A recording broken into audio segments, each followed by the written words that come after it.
Hello, আসসালামু আলাইকুম guys. কেমন আছেন সবাই? আশা করি আল্লাহর রহমতে ভালো আছেন। তো আমিও ভালো আছি।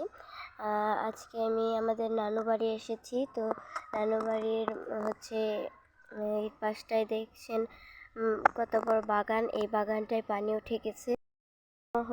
এই সাইডে আরেকটা বাগান, এই সাইডের বাগানটা দেখছেন পানি উঠে গেছে। দেখছেন পানিগুলো কত পরিষ্কার, কত সুন্দর পানিগুলো।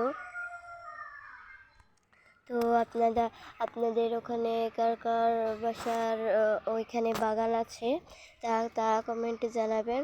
আর হ্যাঁ, ওই যে বাগানে কার কার পানি উঠেছে তারাও কমেন্টে জানাবেন। তো দেখছেন কত স্বচ্ছ সচল পানি, কত সুন্দর পানি। তো আপনারা সবাই ভালো থাকবেন, সুস্থ থাকবেন। এই ভিডিওটা এ পর্যন্তই শেষ। আসসালামু আলাইকুম গাইস।